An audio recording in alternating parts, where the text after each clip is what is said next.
안녕하세요. 굿프렌드 심리상담센터 소장 추상열 박사입니다. 네, 오늘은 이 전 시간에 이어서 HTP에서 T 부분 나무 그림에 대해서 이야기 나누고자 합니다. 나무 검사는 바움 테스트라고 해서 나무만 따로 검사도 따로 있습니다. 그러나 HTP에서는 집하고 나무 그리고 사람을 살펴보는 거로 알면 좋겠습니다. 그래서 오늘은 이전 시간에 이어서 그 내담자의 나무 그림을 살펴보도록 하겠습니다. 앞에 잘 보이시죠? 그러나 혹시 몰라서 좀 더 제가 가까이서 한번 더 보여드릴게요. 어떤 특성이 보이신가요? 네, 그러면 다시 원래 위치로 놓고 다시 이야기를 진행하겠습니다. 네, 우선은 나무 검사는 어떤 의미가 있을지 이야기를 나눠보면 좋겠네요. 나무는 나무 그림 검사의 어떤 그 상징적인 의미는요, 무의식적 자아상이라고 이해하시면 좋을 것 같습니다. 그러니까 가장 본질적인 자기 자신의 영역과 가장 가까운 어떤 상징물이라고 이해하면 좋을 것 같습니다.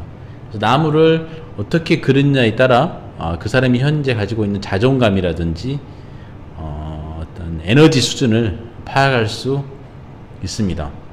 그래서 결국 나무를 크게 그리고 잘 그린 사람, 이런 사람들이 더 에너지가 많고 삶이 풍성하게 살고 있을 것이고, 반대로 나무가 빈약하고 흐릿하고 뭔가 이렇게 휘어져 있고 이렇다고 그러면 현재 그 사람은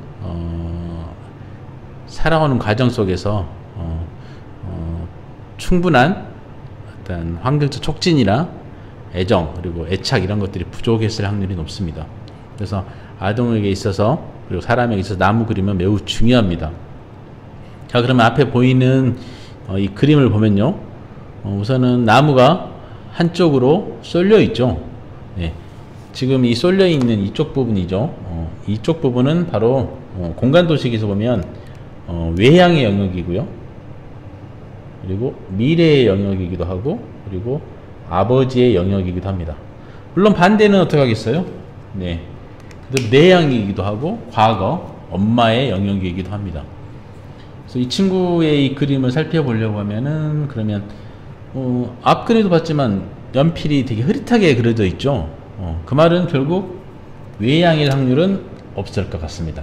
떨어질 것 같고요. 아버지하고도 그렇게 친분하지 없기 때문에 아버지 영역도 좀 덜할 것 같고요. 그렇다고 그러면 가장 가까운 건 이 미래 영역일 것 같습니다. 그래서 이 친구는 어떤 미래로 지금 현재가 너무 힘들기 때문에 미래로 어떤 도피하는 어떤 모습을 가지고 있지 않을까라고 추측할 수 있습니다. 그거에 대한 어떤 근거를 들어보면 이 친구는 그 미술치료 과정에서도 보면 현재 하는 어떤 조그마한 행동들이 미래에는 아주 커다란 어떤 결과를 만들어낸다고 믿고, 실제로 그렇게 어떤 미래에 대한 어떤 그런 도피적인 어떤 그런 이야기를 많이 합니다. 그런 것이 그림에도 잘 나타나 있는 것 같아요. 그러나 이제 무엇보다도 가장 중요한 건요, 그래서 지금 한쪽으로 이 공간 쪽으로 이 오른쪽으로 몰려 있는 것에 대한 이야기를 제가 좀 살펴드렸고요. 그 다음에 중요한 것은 보면은 이 나무에 보면 가지가 있어야 되죠. 근데 가지가 없죠. 가지는 바로 사회성과 관련된 영역인데요. 집 그림에서 나타났던 창문과 문의 영역과 거의 동일한 영역이라고 보시면 좋겠습니다. 그래서 이 친구는 집에서는 창문이 없었죠. 여기서는 가지가 생략되어 있습니다. 그것 자체가 이 친구는 현재 또래 관계에 대해 어떤 어려움이 있을 거라고 충분히 우리가 추측할 수 있습니다. 그리고 또 나가서 보면, 자세히 보면 조그마한 가지가 있는데 가지가 잘려 있습니다. 그것 또한 아마 또래 관계를 하는 과정 속에서 어떤 겪었던 상처가 아닐까라고 생각되고요. 그거 비슷하게 여기 옹이도 있죠. 이 옹이 또한 그런 상처의 영역과 충분히 상처가 있을 수 있을까라고 우리가 추측할 수 있고, 그런 것들을 어떤 상담이나 치료 과정에서 충분히 녹여낸다고 그러면 이 친구의 어떤 아픔들을 우리가 충분히 공감해 줄 수 있지 않을까라는 생각이 듭니다.